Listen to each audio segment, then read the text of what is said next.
हम सब लोग दशम स्कंद में नवम अध्याय दामोदर लीला का श्रवण कर रहे हैं, जहां पर सुखदेव गोस्वामी यशोदा मैया के सौभाग्य का वर्णन करते हुए कहते हैं कि ज्ञानी, योगी, कर्मी इनको तो मिलता ही नहीं वैसा सौभाग्य जैसा यशोदा मैया का है।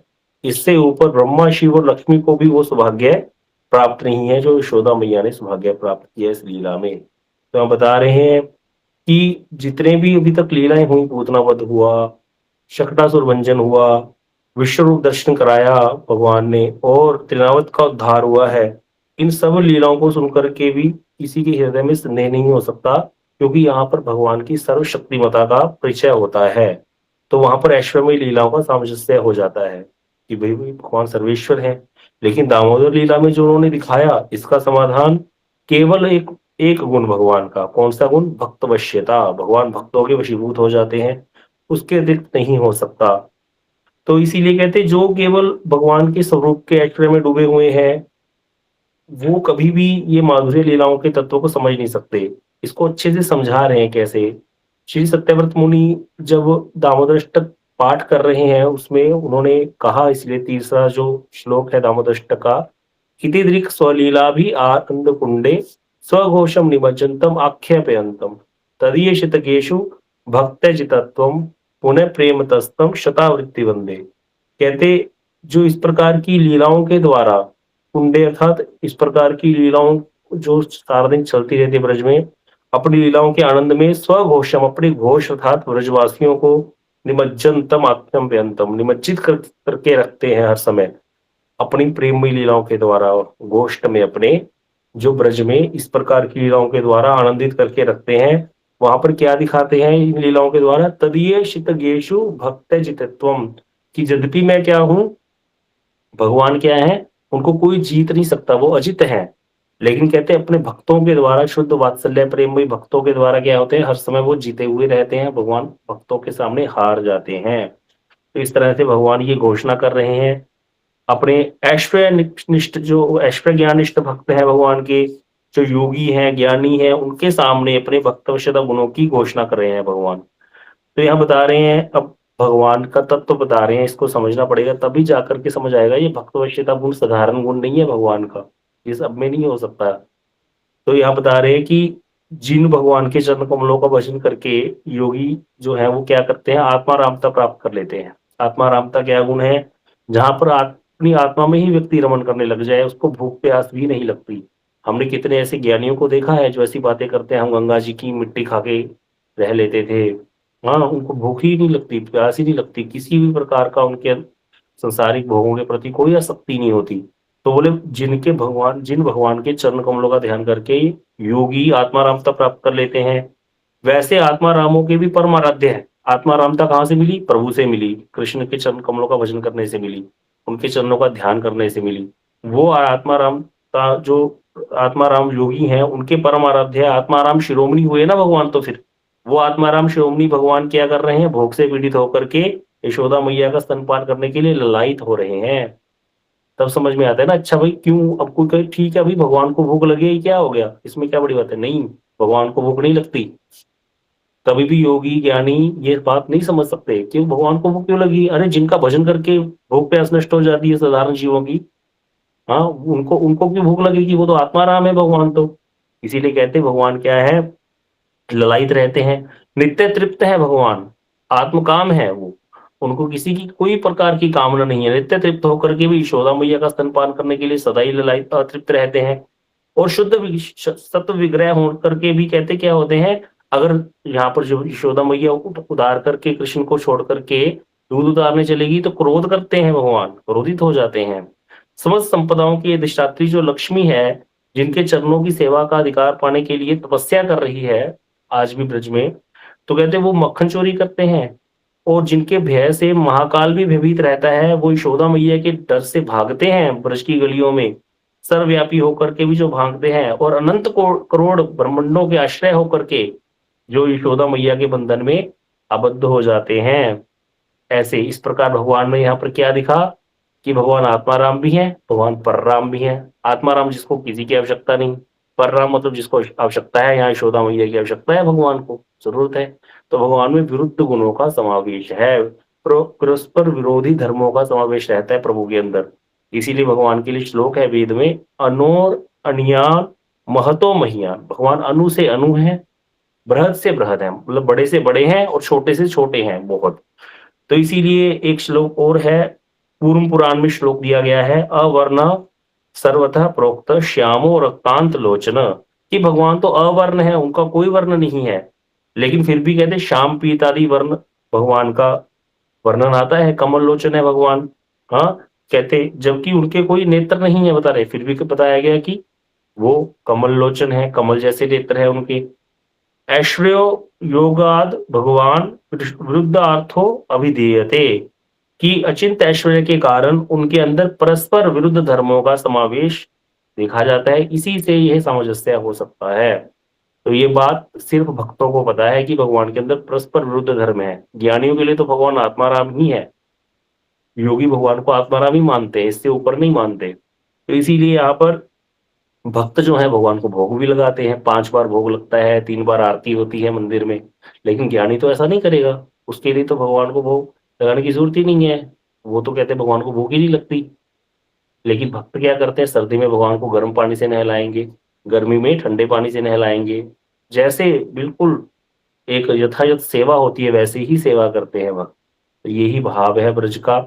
तो ये सब सिर्फ भक्तों के ही समझ में आता है, इसीलिए भक्त ही भगवान को पूर्ण रूप में समझते हैं और जानते हैं। तो यह बता रहे हैं कि अब यशोदा मैया ने जो सेवाधिकार प्राप्त किया, जो नित्य सिद्ध वात्सल्यमयी यशोदा मैया का जो भाव है, वो कहते सामान्य जीवों की तो बात दूर है, ब्रह्मा शिव आदि को भी ऐसा सौभाग्य नहीं मिलता, लक्ष्मी जी को भी नहीं मिलता। अब यह बता रहे ब्रह्मा जी कौन है भाई, इतना बार ब्रह्मा जी का नाम क्यों लेते हो? है, ब्रह्मा को सौभाग्य नहीं मिला, शिव जी को भी नहीं मिला, तो बता रहे ब्रह्मा जी कौन है? ब्रह्मा जी भगवान के नाभि कमल से जन्म हुआ। जब सृष्टि करी भगवान ने, सृष्टि की इच्छा हुई, तो भगवान के नाभि कमल से ब्रह्मा जी उत्पन्न हुए हैं। और जब उत्पन्न हुए नाभि कमल पे, तो ब्रह्मा जी अपनी उत्पत्ति के स्थान को देखकर सोचने लगे मैं कहाँ से पैदा हुआ, तो उसी नाभि कमल के अंदर ही जो नाल था, कमल की नाल के अंदर प्रवेश कर गए। और कितने ही देर तक, कितने ही वर्षों तक वहां घूमते रहे, लेकिन उनको अपना और छोर नहीं प्राप्त हो रहा कि मैं कहाँ से आया। तो भगवान की नाभि की वो जो नाल है कमल की, उसी में घूमते रहे। फिर बाहर आ गए, जब बाहर आ गए तो उनको 2 शब्द सुनाई दिए, त और प, तप। तो उन्होंने तपस्या करी।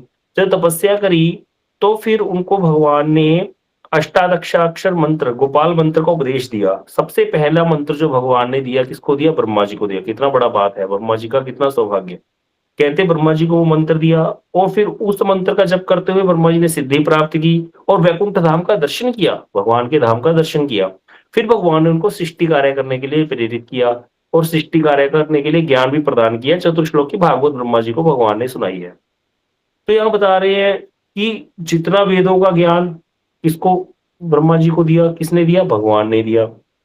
करुणा करके सृष्टि शक्ति, सृष्टि करने की शक्ति प्रदान करी ब्रह्मा जी को, जिसके कारण ब्रह्मा जी सृष्टिकर्ता कहलाए।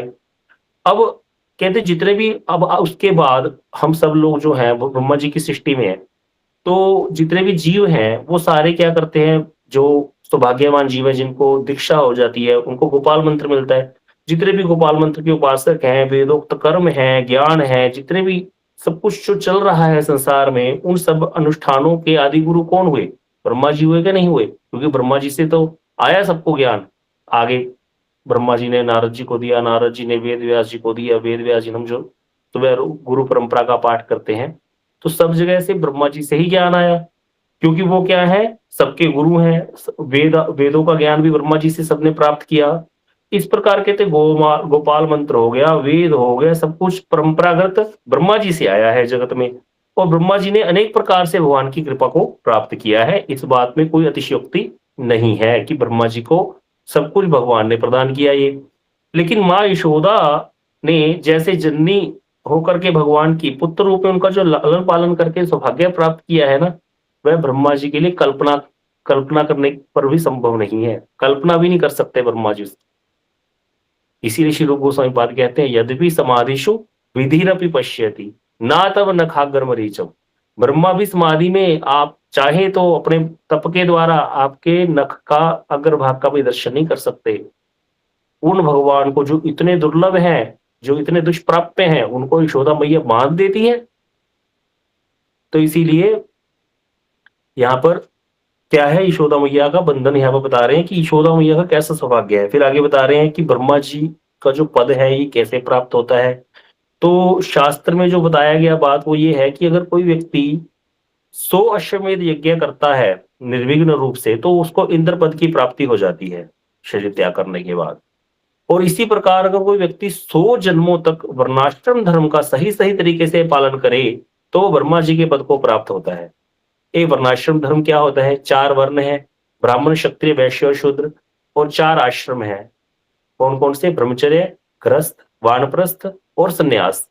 तो पहले 25 वर्ष ब्रह्मचर्य, उसके बाद अगर विवाह करने की इच्छा हो तो गृहस्थ, उसके बाद फिर वानप्रस्थ, जंगल में चले जाओ सब कुछ त्याग करके। इसीलिए 51 52 संख्या में बोलते हैं ना कि वन की तरफ जाओ भाई। और उसके बाद 75 साल की एज में ले लेगा व्यक्ति संन्यास। तो ये 100 साल की आयु को पूरा ऐसे डिवाइड किया गया। तो ऐसे अपने वर्ण, जैसे कोई ब्राह्मण है तो ब्राह्मण के धर्म का पालन करता हुआ जो मनुष्य संहिता में बताया गया, क्षत्रिय तो क्षत्रिय के धर्म का पालन करते हुए जो जीवन निर्वाह करता है प्रॉपर तरीके से, 100 जन्मों तो कैसे कोई कर ले तो ब्रह्मा जी के पद को प्राप्त होता है। कोई कोई जीव तीव्र साधन के द्वारा भी ब्रह्मा जी के पद को प्राप्त कर सकता है। कई बार ऐसा होता है कि कोई योग्य ब्रह्मा मिलता ही नहीं, क्योंकि 100 जन्मों तक ब्रह्मा ये वर्णाश्रम धर्म का पालन करना कोई साधारण बात नहीं है। हो ही जाता है कि व्यक्ति वैश्य होकर के भी किसी से दान इत्यादि ले ले, हो सकता है ऐसे, तो ये ऐसे होते हैं। तो वहां पर वैश्य को तो कर्म नहीं है दान लेने का, लेकिन वो ले लिया तो उससे उसका धर्म का पालन जो है वो नहीं हो पाया। हो सकता है कोई क्षत्रिय जो है रक्षा ना कर सके किसी की, क्षत्रिय का धर्म है दूसरे की रक्षा करना, युद्ध इत्यादि करना, तो वहां पर नहीं हुआ उससे उसके धर्म का पालन। शूद्र का धर्म है चारों तीनों वर्णों की सेवा करना, हो सकता है वो कभी अपनी सेवा करवा ले किसी दूसरे वर्ण के व्यक्ति से, तो इसीलिए ये आसान नहीं होता। तो इसीलिए कभी कभी क्या होता है, भगवान ही ब्रह्मा का पद स्वीकार करते हैं। तो यह बता रहे हैं कि ब्रह्मा जी भगवान के गुणावतार हैं, शिव जी भगवान की अभिन्न मूर्ति हैं, और लक्ष्मी नित्य प्रेयसी है, उनकी अंगजा है। लेकिन यशोदा मैया का सेवाधिकार इन सबसे बहुत श्रेष्ठ है। इसलिए कहते ये जो जितने भी अभी तक हमने चर्चाएं की हैं, जो भी भगवान का भजन करते हैं, भगवान को सर्वेश्वर जान करके ऐश्वर्य भाव से जो भगवान का भजन करते हैं, है ना, वो भी भगवान की सेवा तो प्राप्त करते हैं, लेकिन ब्रज के गोप गोपियों की भांति शुद्ध प्रेम सेवा जो है वो प्राप्त नहीं कर सकते।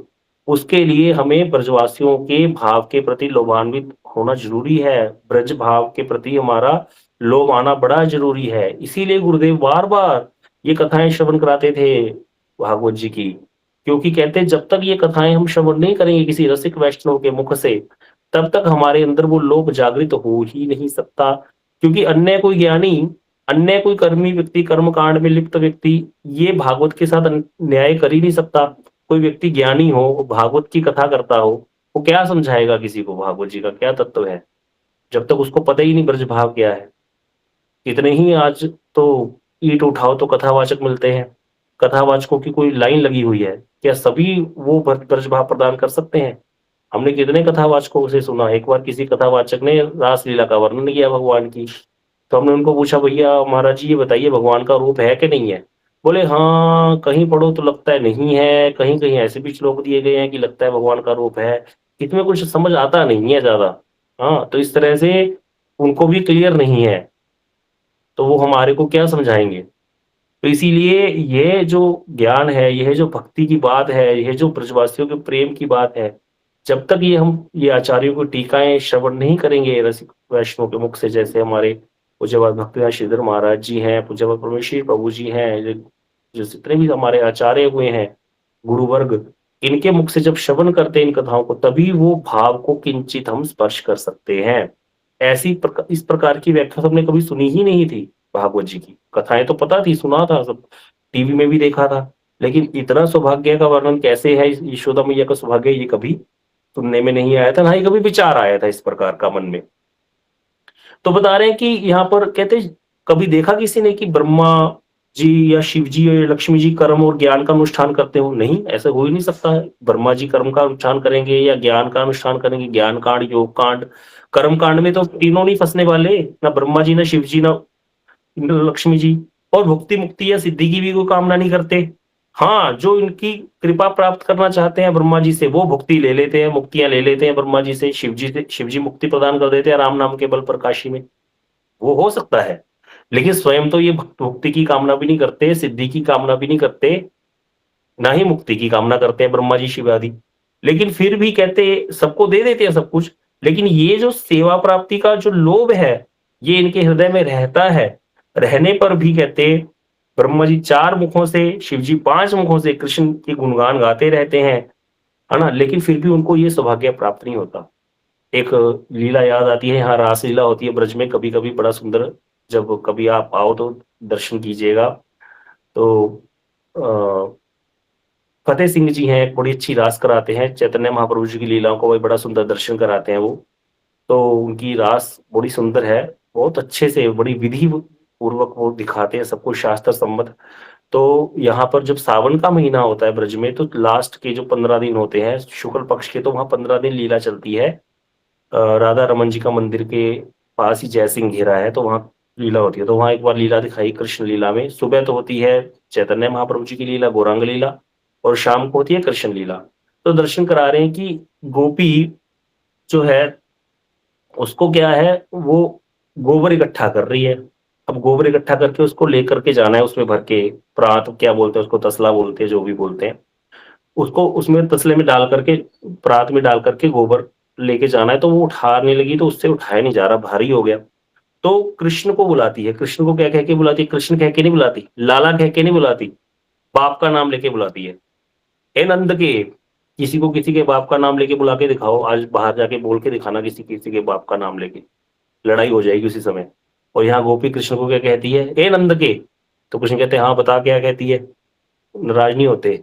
बोली ये मेरे से उठाया नहीं जा रहा गोबर का, जो ये तसला है, परात है, तो थोड़ा हाथ लगवा दे, उठवा दे। तो कृष्ण कहते क्यों उठवा दूं तेरे को मैं, तू क्या देगी मुझको? तो गोपी कहती लाला तो को मैं लड्डू दूंगी खाने को। तो कृष्ण को लड्डू की बात सुनकर के लोभ आ जाता है मन में। बोले लड्डू, अच्छा चलो हाथ तो लगवा दूंगा, लेकिन तू तो पहले भी तो मुझसे बहुत काम करवा चुकी है घर के, और झूठ बोलती है, बाद में तू मेरे से कपट करती है। पहले तूने काम ज्यादा कराया था, लड्डू कम दिए थे, कितने लड्डू देगी मेरे को बता पहले। तो गोपी कहती लाला तो को मैं जितने तू उठवाएगा ना उतने लड्डू दूंगी। तो कृष्ण कहते तू बाद में मेरे साथ कपट करेगी, कितने उठवाए बाद में कैसे पता चलेगा, किसे गिनेंगे कैसे, तू तो चोरी करती है।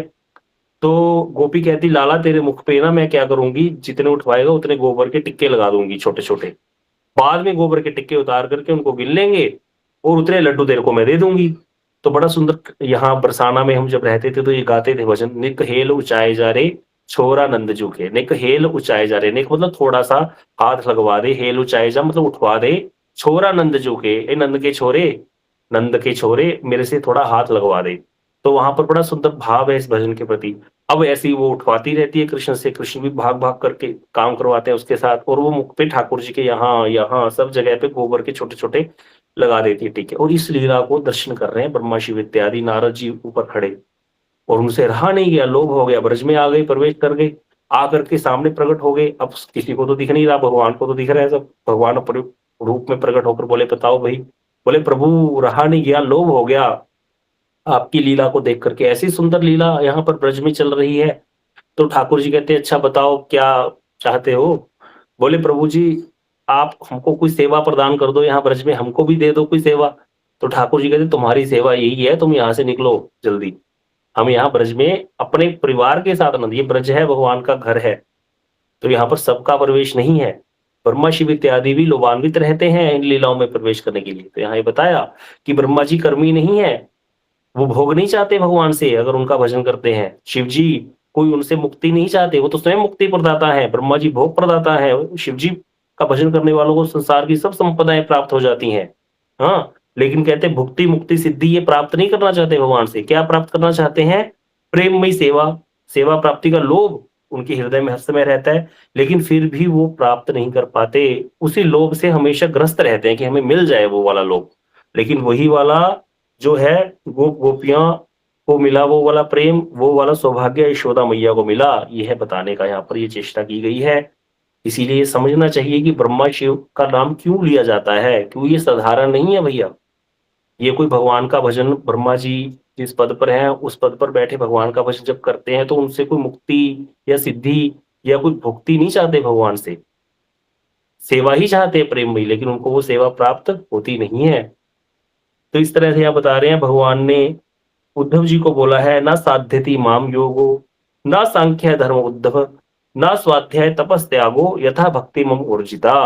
हे उद्धव, अष्टांग योग, ज्ञान, वेद अध्ययन, तपस्या, त्याग, साधन जितने भी हैं वो कोई भी मुझको प्राप्त नहीं कर सकता। मैं तो केवल विशुद्ध भक्तों के द्वारा, प्रेमी भक्तों के की प्रेम भक्ति के द्वारा ही सुलभ होता हूँ।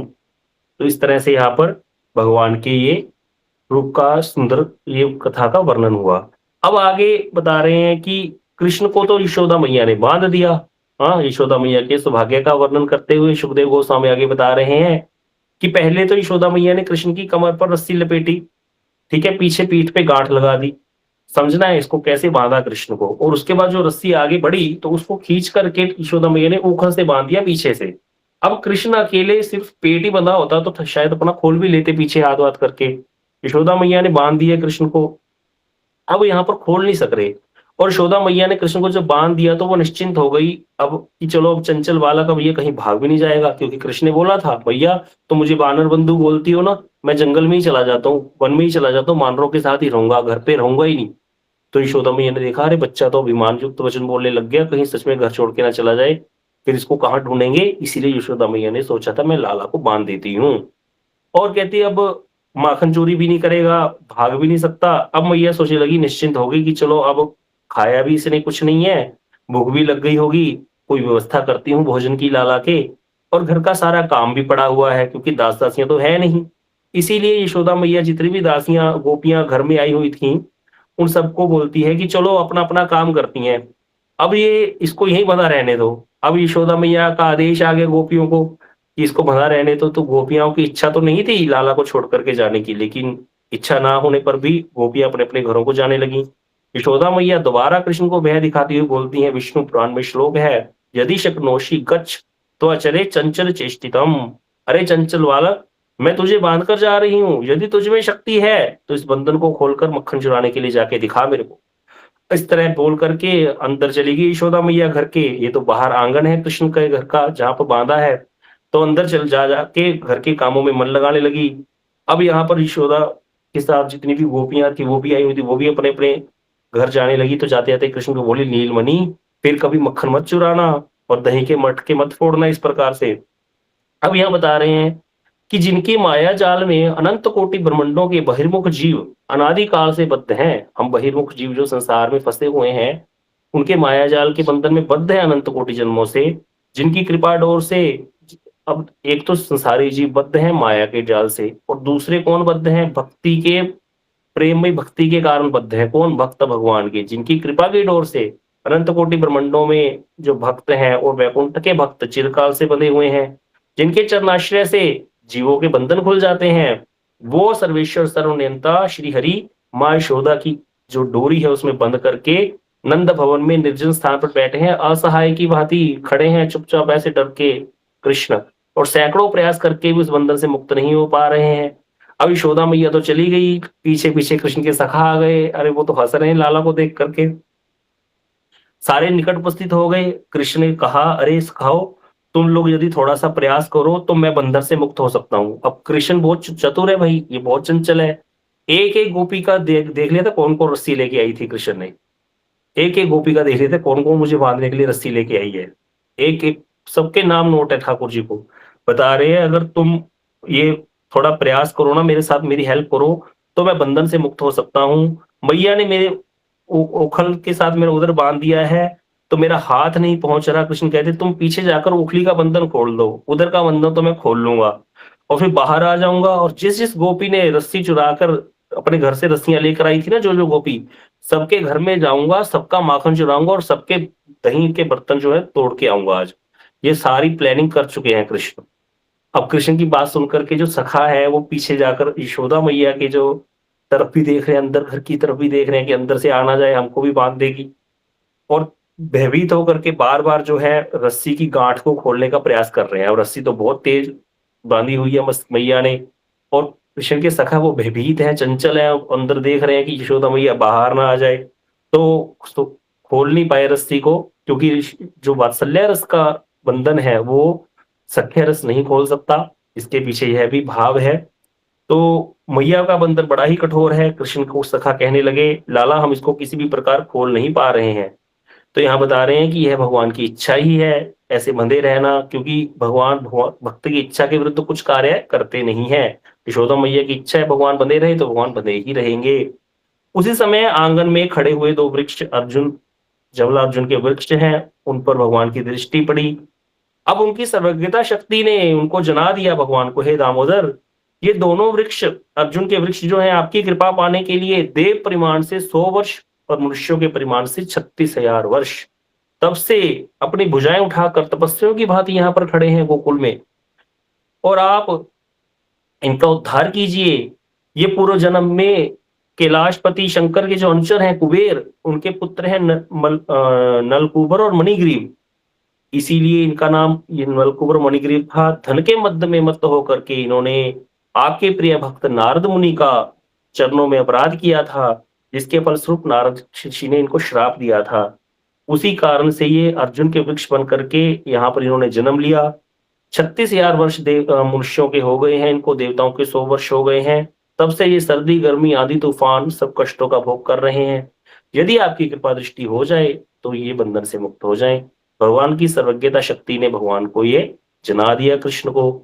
अब यहाँ बता रहे हैं कि अल्प बुद्धि होकर के भगवान लीला कर रहे हैं ब्रज में, लेकिन सर्वज्ञ जो है उनकी सर्वज्ञता शक्ति है ना, उनकी सर्वज्ञता की ये अज्ञता की जो लीला है बड़ी ही मधुर है। एक तरफ तो भगवान सर्वज्ञ है और दूसरी तरफ भगवान क्या हो रहे हैं यहाँ पर, अज्ञ हो गए। अज्ञ मतलब बंधे हुए खड़े हैं।